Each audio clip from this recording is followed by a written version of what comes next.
Well, hello, everybody. Hello, Bettina. How are you? Hi Eric, hi everyone. I'm doing so. I'm gonna be honest. Like people always lie and say I'm doing great, um, and I am doing great. Except I have a major migraine today, so I'm just trying to be with it, and I never let it stop me doing what I really want to do. So I'm trying to carry on. And we didn't do the show last week, and I really didn't want to miss another week. So here I am. Hmm. Well, I appreciate you sticking through for me and for all of us. I appreciate that. Well, hey, no problem. I Hmm. enjoy it, um, so it's good. I mean, it's not like I'm doing something that I find tedious or drudgery. I love talking about all this stuff, so it's good, and it may help with my headache. Who knows? Yeah, get your mind off it, perhaps. Yeah, because I know what causes them. So Yeah, which we may get into on the show. yeah, But it's good though. I appreciate the honest response because sometimes it's important not to always just say great. There's a lot of stuff that comes across my Facebook and a lot of people post and stuff, and it's all and it's important. And most of the time, it is airy fairy, and you feel great. But a lot can be learned from the times. Like if when I came to this stuff, I was struggling. I was struggling massively, and so when you come to this stuff and you see all these people who are just always so happy all the time, there's a little bit of a disconnect there. So to see what somebody is going through, having done a decade of the work, and knowing that they have tough days too, you can learn more in those challenging times, perhaps, than just looking at somebody who's always feeling terrific all the time, or even or presenting a terrific outlook all the time. yes, I think there's a difference. Preventing certain. Okay, now I'm getting feedback of my own in my ear, which is odd. Anyway, people presenting that happy, smiley, peace and love and rainbows and unicorns. Um, I feel to some extent it's not authentic because I believe that as long as you're in this human body, um, it's going to be there's going to be struggle. There's going to be uh, negative emotions. Um, and I'm really trying to learn that they're not negative emotions. They're just emotions and they flow. And they're always moving through you. And if you go with the idea or belief that oh, this is love and happiness and peace, and oh, I'm just going to let that all flow, but oh, I'm feeling anger, I don't want to feel that, and I push back against it, I'm not going to have peace, I'm not going to have suffering, because I'm going to be in that place of resistance, and that place of resistance causes suffering and pain and misery. And I really do believe, I never really thought this was possible before, but I really do believe now that you can feel anger and still be at peace. I really believe that's possible, because you shift your perception about the anger.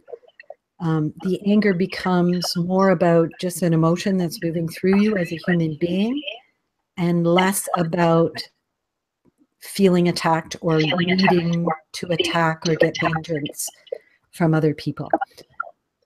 So, um, so yeah, I really wish that social media was more honest and that people could present, instead of their highlight reel, they could present their true feelings and vulnerability, but it's just not that kind of a medium. And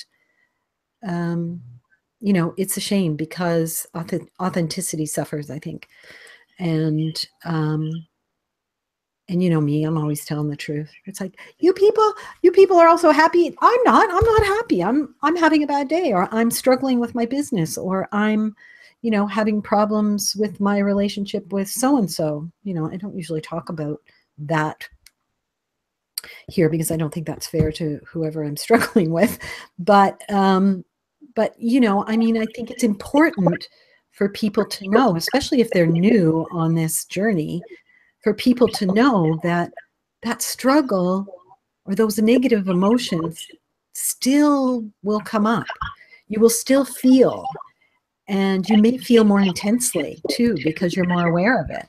Like there's many times I'll say to Peter, I don't understand all this work I've done, and I still feel like I haven't gotten anywhere. And he says, that's not true. You're just far more aware of it.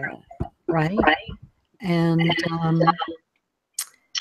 yeah, so I think it's really important to be honest about what you're feeling. I'm sorry. If I sound distracted, it's because I can hear an echo of myself. All right. So I think, yeah, I think what's happening, our screen share is switching back and forth too, because I'm sure as people can tell, I don't have my headset on right now. I'm trying to have the volume up, but I think it's reverberating. And so the camera thinks I'm talking. And so if you're getting some feedback, I'm going to try to fix that for you here. Please, one second.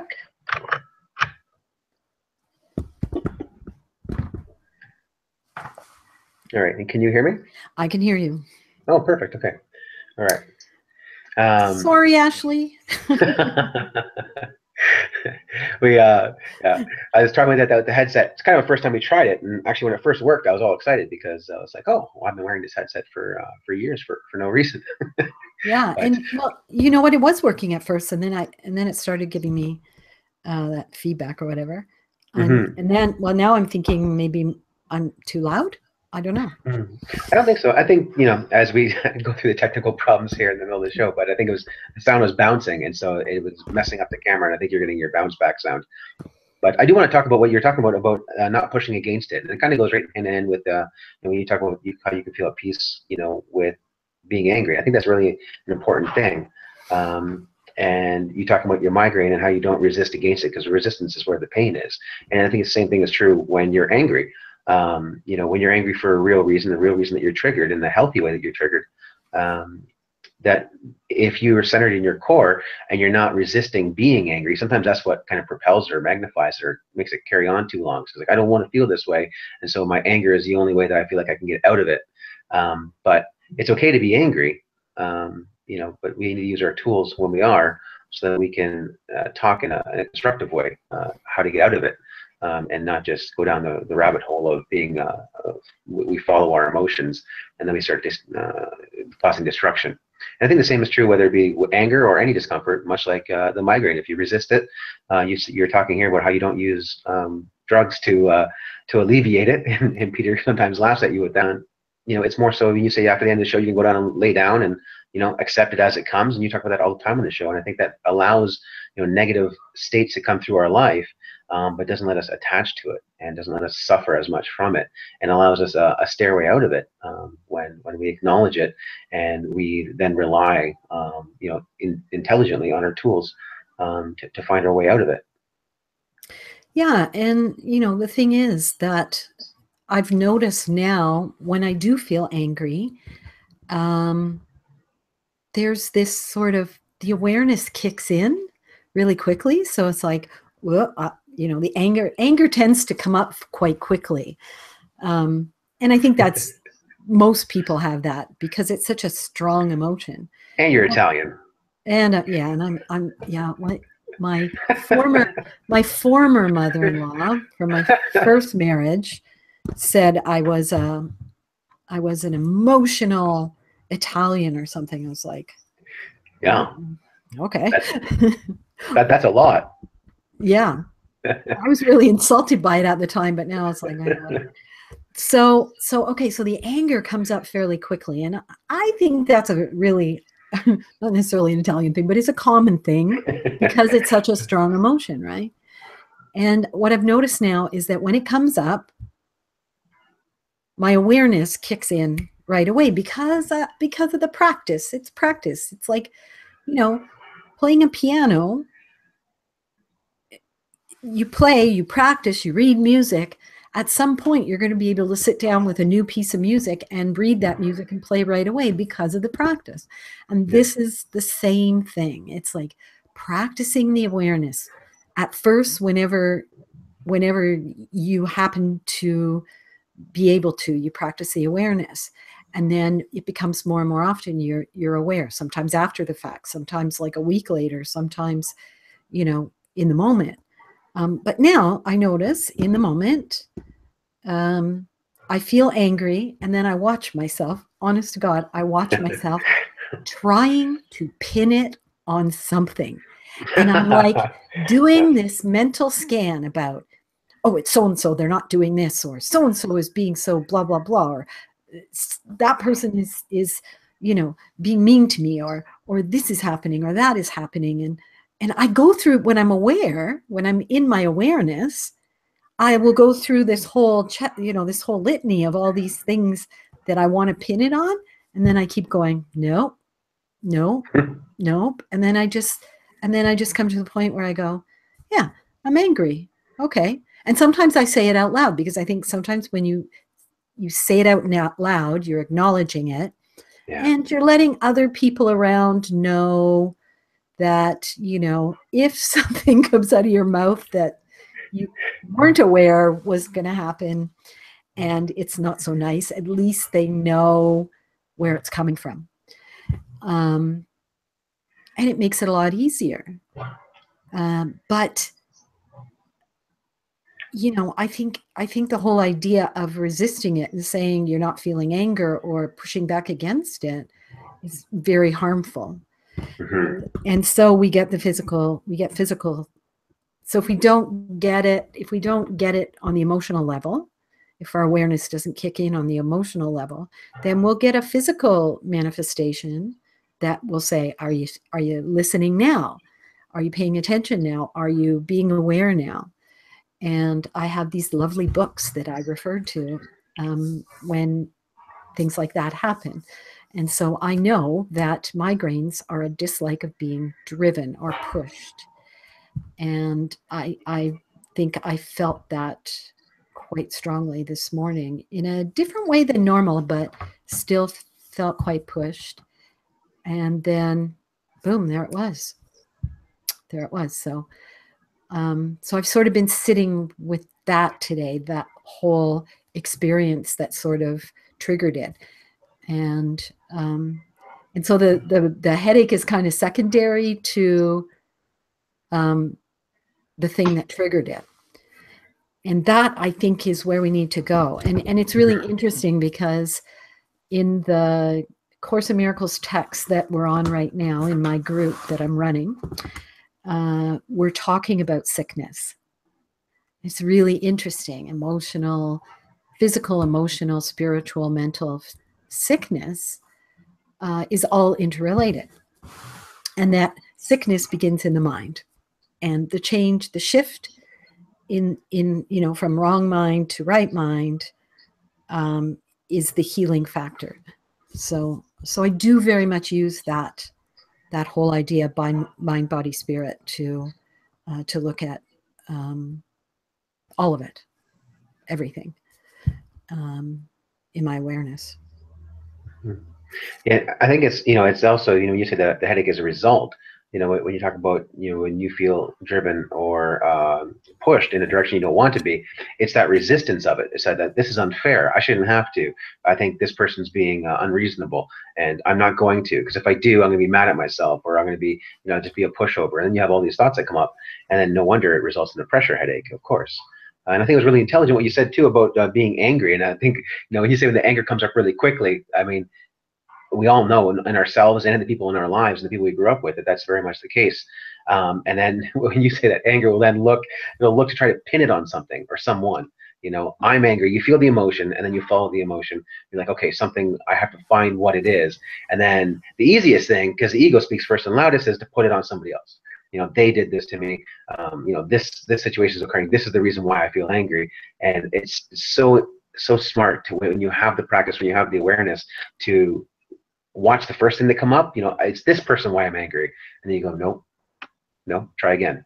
And then you think, okay, well, the circumstances are conspiring, and you're like, no, try it again. And you go through it, and eventually you run out of targets, and then you're like, okay.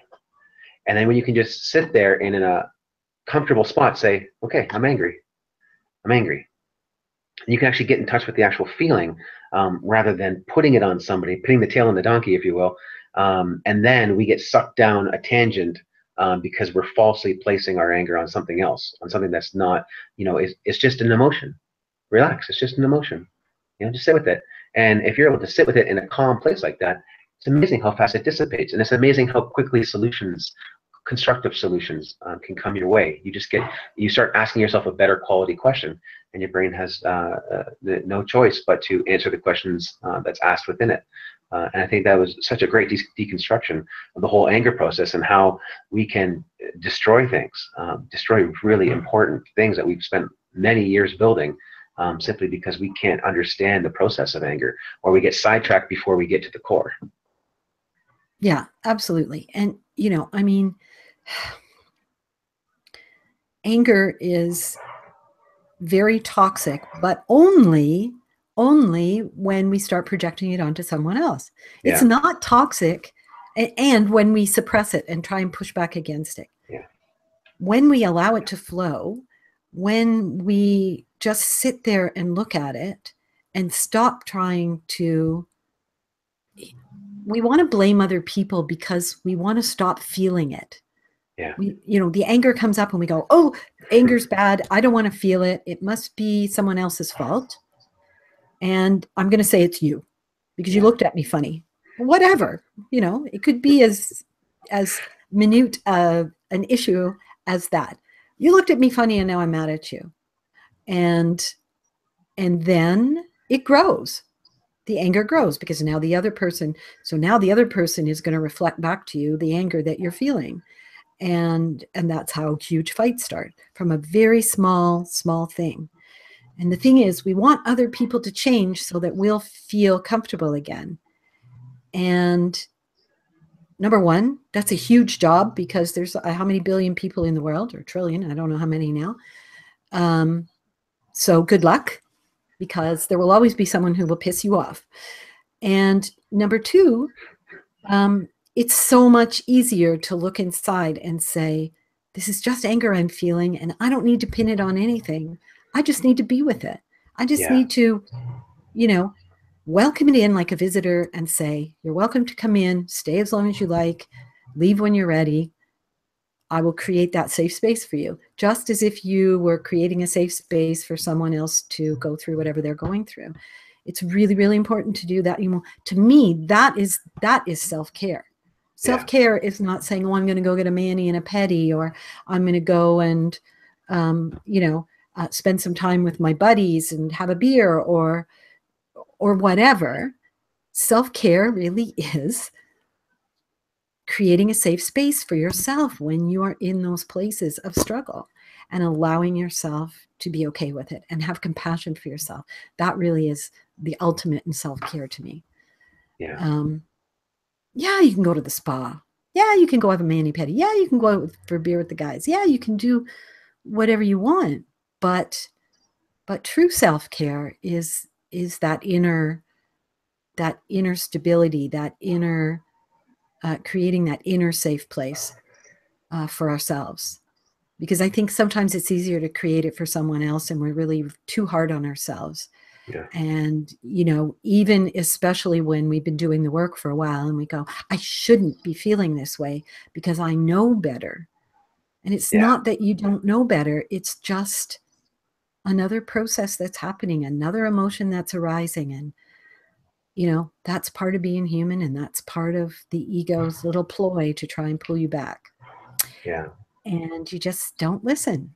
You just go, thank you very much for your opinion, but I'm not interested.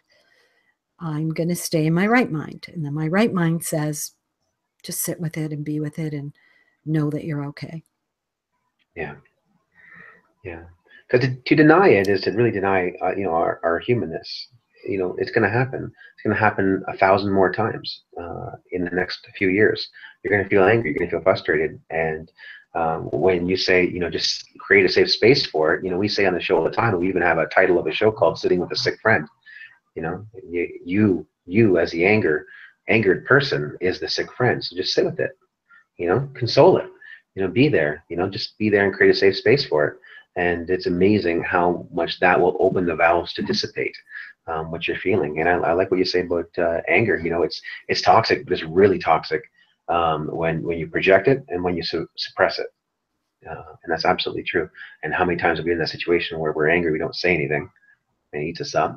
and then we, go off in spirals in our head. And how often have we been angry and we've blamed somebody for our anger? And it's really never about them. It's always what's come up in us. And it's our feeling of being out of control. And the best way to feel in control is to sit with yourself in a calm way. Then you'll really understand what control really is. And then you feel, because you feel like you're back into control, you're not going wild, then you don't need to feel angry anymore because you're in control again. And it's really kind of this funny cycle where we can reinforce ourselves down, or we can reinforce ourselves back upwards. And it really is all within us, and all the stuff that we do in between that, whether we project it, whether we suppress it, whether we act out, whether we get caught up in, because I mean, how often do we say to somebody else, "You're the reason I'm angry," and then they're like, "Oh, okay, no problem." Like, I'm sorry. Yeah, never. Of course they're going to get defensive, and then you just go off on a tangent with them. Or the situation, you get mad at the situation, and then you self-sabotage. It's really quite hilarious. Just sit with it through the whole process. Like you say, it's a process that's going to come up. It's going to come up over and over and over and over again in your life, because this is what it is to live a human life. No sense to resist it. The best way is to educate yourself and to be able to move through these processes as effortlessly as possible, and in the most self-loving way. As you say, it really is self-loving. Yeah. Which reminds me of my best line ever. Someone, I won't say who, said to me, they were getting angry. I said, "What is it you can't cope with?" I had a moment of clarity. It was lovely. I was like, "Oh, I'm there. I'm in that place, right? What is it you can't cope with?" And they said, "You're annoying. That's what I can't cope with." And I said, again, in that moment of clarity, I said, "That's because you're seeing an attack where there is none." And there was silence after that. And I thought, now what if we all approach things from that perspective? When someone says, "You're pissing me off," and then you say back to them, "That's because you're seeing an attack where there isn't one." It kind of, brings them back to, oh, it makes them think, makes them sort of consider, oh, or, I mean, they could just as easily, keep attacking and saying, "No, it's not, it's you, it's blah, blah, blah." But I think when we let people know that our intention was not to attack, unless of course it was, like if we really were attacking the person, then there's nothing wrong with an apology. But if we weren't, and they are taking it through their own perspective and their own filter, and they feel that they are, just reminding them that they're not, I think is kind of a cool way to do it. I only wish I could do that like 24/7, right? Yeah. But again, I'm human. Life gets messy, and we have to be okay with that. I mean, I think that's the biggest lesson: is life gets messy, be okay with it, and move on. Because I think the whole idea of being spiritual has kind of taken a funny turn of, it means you have to be happy and smiling and peace and love and the whole darn thing all the time. And that's just not realistic. It really isn't. That's not why we're here. That's not part of our human experience. It's only a selective part, and the rest is probably being suppressed. Oh, I never get angry. Then you're not human. What planet did you come from? Because you're not human. It's always in us, and we are in relationships, and so anger happens, fear happens, guilt, shame, joy, peace, love, everything. It all happens, and it's all okay. And we just have to keep those emotions flowing and be okay with it, and be compassionate for ourselves. Yeah. And there's definitely ways that we can reduce the amount of times that we become angry or frustrated. And I think one of the best ways is that it's going to happen naturally in us. It's because you just go up, you go down. It's just a way of life. But you can really reduce the amount of times that you're there by refusing to take the bait of others. Because other people will be angry too, and they're not going to be happy when you're happy all the time. Sometimes they're going to be angry, and they're going to be even angry at you and you have no idea. Like you said, in that example where it's because you're seeing attack where there is none.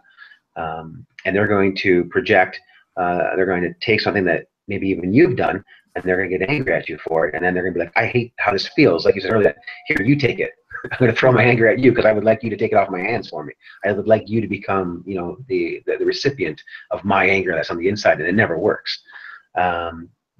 But you can not take the bait, and staying centered. You don't have to take on their energy. You know, you can set your own energy, and you can refuse to participate. You know, I don't know if answering "I refuse to participate" when somebody's angry at you is the best way to alleviate the situation, but you can find a tactful way to do that with them. And I mean, most like you point out is to ask them questions. You know, what is it that you're struggling with right now? Tell me about it. You know, what are you having trouble coping with at this moment? You know, and depending on the relationship, different words will work. You know, depending on the power structure of the relationship, different tactics or different words will work better than others. But you can just refuse to take on the energy. And I think that's where we can just deal with our own shit when our own shit comes up, and not taking on the shit of others. And that can really help. Because when we take on the shit of others too, it's unlikely that when they're angry, they're in a good communicative spot. And you're unlikely to resolve it. You're likely just you're gonna take it from them. And they may feel better, they may not, but you're gonna take it from them, and then you're gonna sit and you're gonna stew and you're gonna heat up. And you're not gonna be able to talk with them. You're not going to be able to resolve it because it's not yours.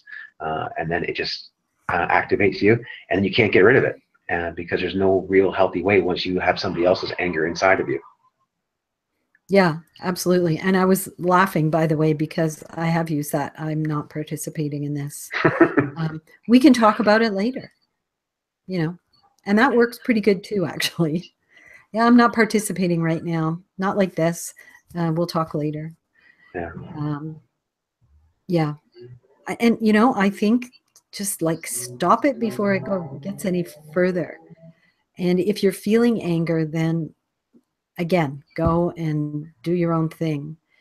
And it's not the best time if someone's triggering your anger to try and calm them down, because it won't happen. It's not going to happen. Yeah. You really do, whatever you put out into the world is what you get back. And so if you're getting anger back, then you really do have to be brutally honest with yourself. And that is one of the hardest things to do, is to be honest and say, you know what? I was really shitty right then. And I need to really look at that. Or I was putting my anger on that person, even though it was subtle and you're trying very hard not to. It comes through sometimes in our energy. And, you know, I think I've told the story about talking to my daughter, and I don't know what she'd done. This was years and years ago. And I was talking very quietly, and I was telling her why she shouldn't do it. And she said to me, like, I wasn't talking any louder than I am right now. And she said to me, "Why are you yelling at me?" And I said, "I'm not yelling at you." "Yes, you are." And I walked away and I went, how could she possibly think I was yelling at her? But then I realized that, being the little empath that she is, she could feel that angry energy up all over the place. And I was trying very hard to disguise it. Yeah. But no, it was not happening. And I walked away, and I had to go and look at my own anger. And I really had to be with that. And so yes, sometimes we don't think we're being angry. Sometimes we think we're speaking very calmly and behaving really calmly, but in our energy, there's something triggered there. And that's where we have to go a bit deeper and look really brutally honestly at ourselves and say, am I really feeling angry? Because that's what I was getting back. And you really do get what you put out. So there you go. Yeah. Yeah. And that's a really great example too, because I think we can all identify with like our inner child where, you know, we were picking up something off of our parents while they were trying to be tactful or something, but it wasn't their energy at all. And we could read their energy beyond their words or their tone. You know, and that felt really disingenuous, and it felt like a lack of connection, and you felt like you were being lied to. And so, yeah, that's great that, you know, you can go away from that situation and take a look at it and be that brutally honest with yourself. You know, I was being shitty right there for sure, even though I was trying to disguise it. You know, acknowledging the other person's ability to receive your energy. I think just even acknowledging that to them would do a lot to reduce the amount of tension in the relationship at that moment. And you know, as we walk away from the show, I think one of the great exercises, and one that I'm going to keep in mind too, is that when I feel angry, every time that I try to project it, I just say nope, nope. You know, I'm not gonna project it. You know, anything that I can come up with, any excuse that I can come up with, anybody who I can feel is the trigger for it, I'm just gonna say no. And then once you run out of those examples and you're left with just I'm angry, then you can truly see your vulnerability. Then you can see your insecurity. You can see what's actually going on, and you can go from there. And it's a way to go from hate into love. Yeah. I mean, you know, there's so many other things I could say about it because, you know, sometimes we're angry. Usually we're angry at ourselves because we allowed a certain situation to happen because we didn't stand up and say, no, thank you. Yeah, exactly. True. And then on the other hand, I just want to say one thing about kids. Just because they're kids doesn't mean they don't have insights that can be very valuable to us as parents in our own self-discovery.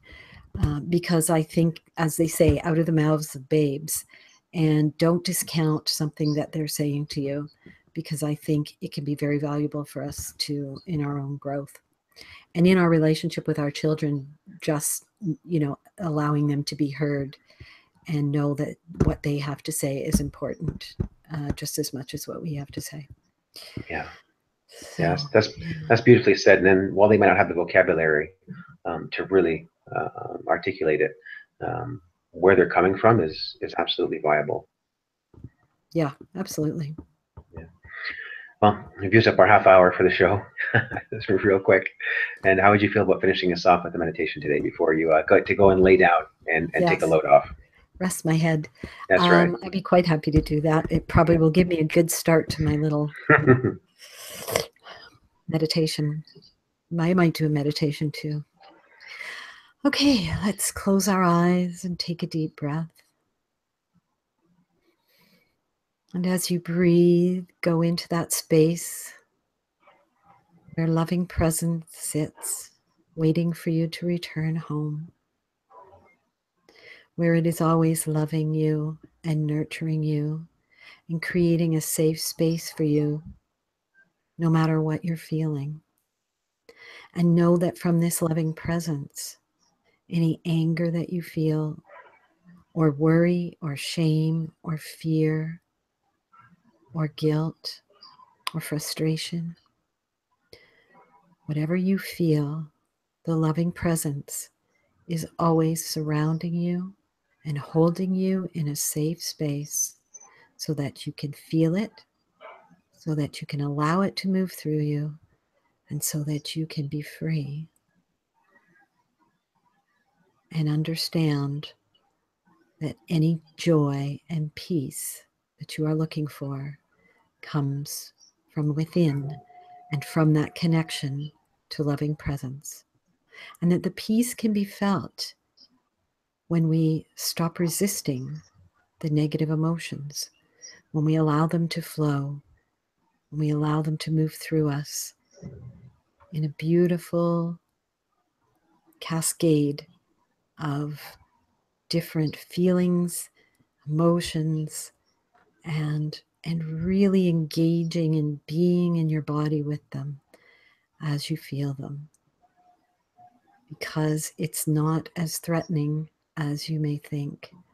So the idea that these emotions are bad or threatening is what needs to be shifted and changed.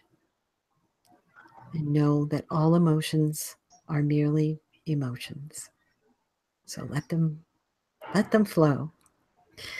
And when you're ready, wiggle your fingers and your toes and bring yourself back to the world.